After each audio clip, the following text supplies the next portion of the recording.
Assalamualaikum warahmatullahi wabarakatuh. Perkenalkan, nama saya Faisa dari Perbankan Syariah 4. Di sini saya akan menjelaskan mengenai biografi dan pemikiran dari John Locke. John Locke lahir pada tanggal 29 Agustus 1632 di Renton, Somerset. Ia adalah seorang filsuf dari Inggris yang menjadi salah satu tokoh utama dari pendekatan empirisme. Locke menekankan pentingnya pendekatan empiris dan juga pentingnya eksperimen-eksperimen di dalam mengembangkan ilmu pengetahuan. Selain itu, dalam bidang filsafat politik, Locke juga dikenal sebagai filsuf negara liberal. Ia menandai lahirnya era modern dan juga era pasca Descartes atau post-Cartesian. Karena pendekatan Descartes tidak lagi menjadi satu-satunya pendekatan yang dominan di dalam pendekatan filsafat waktu itu. Akhir hidup Locke pada tahun 1700, Locke pensiun dari pekerjaannya. Ia menjalani sisa kehidupannya selama 4 tahun. Kesehatan Locke semakin menurun dan ia menderita penyakit asma. Bulan-bulan akhir tahun 1704 merupakan saat terakhir kehidupannya. Ia meninggal pada tanggal 28 Oktober 1704 dan dimakamkan di Highlevel. Adapun pemikirannya, Locke meneruskan pembelajarannya dalam bidang filsafat. Salah satu pemikiran Locke yang paling berpengaruh di dalam sejarah filsafat adalah proses manusia mendapatkan pengetahuan, di mana menurutnya seluruh pengetahuan bersumber dari pengalaman manusia. Sebelum seorang manusia mengalami sesuatu, pikiran manusia belum berfungsi atau kosong, ibarat sebuah kertas putih. Isinya yang kemudian mendapatkan isinya dari pengalaman yang dijalani oleh manusia itu. Ada dua macam pengalaman manusia. Yang pertama, pengalaman lahiriah, dan yang kedua, pengalaman batiniah. Yang pertama, pengalaman lahiriah yaitu aktivitas material yang berhubungan dengan panca indera manusia.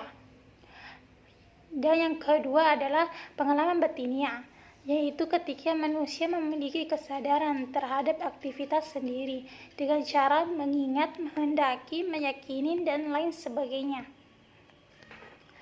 Kedua bentuk pengalaman manusia inilah yang akan membentuk pengetahuan melalui proses selanjutnya. Pandangan Locke tentang negara, analis dari tahapan-tahapan perkembangan masyarakat dibagi menjadi 3. Keadaan alamiah. Yang pertama, keadaan alamiah sebuah masyarakat manusia yaitu situasi harmonis, di mana semua manusia memiliki kebebasan dan kesamaan hak. Dalam keadaan ini, setiap manusia bebas menentukan dirinya dan menggunakan apa yang dimiliki tanpa bergantung kepada kehendak orang lain. Meskipun masing-masing orang bebas terhadap sesamanya, namun tidak terjadi kekacauan karena masing-masing orang hidup berdasarkan ketentuan hukum kodrat. Ada hukum dasariah yang terikat di dalam kodrat setiap manusia dan merupakan pemberian Allah, seperti hak asasi manusia pada dasarnya pada masa modern. Yang kedua, keadaan perang. Ketika keadaan alamiah telah mengenal hubungan-hubungan sosial, maka situasi harmonis mulai berubah. Penyebab utamanya adalah terciptanya uang. Dengan uang, manusia dapat mengumpulkan kekayaan secara berlebihan. Ketidaksamaan harta kekayaan membuat manusia mengenal status tuan budak atau majikan dan pembantu, dan status-status yang lainnya. Untuk mempertahankan harta miliknya, manusia menjadi iri, saling bermusuhan dan bersaing.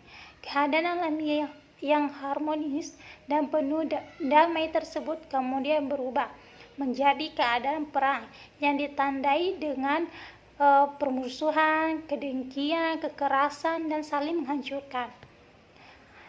Yang ketiga, terbentuknya negara. Untuk menciptakan jalan keluar dari keadaan perang tersebut, masyarakat mengadakan perjanjian. Disinilah lahirnya negara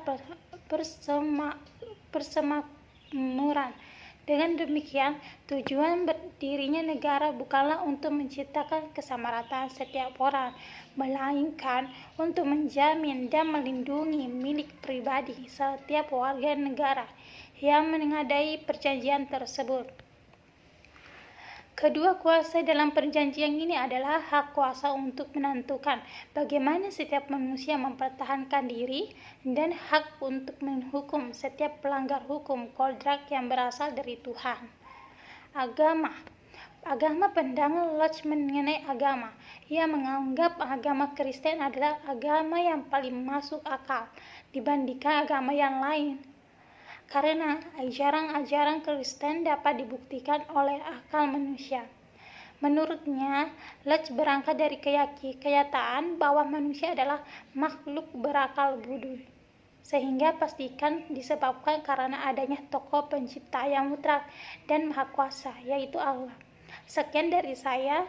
Itulah yang dapat saya sampaikan. Lebih dan kurangnya mohon dimaafkan. Apabila ada salah-salah kata mohon dimaafkan. Assalamualaikum warahmatullahi wabarakatuh.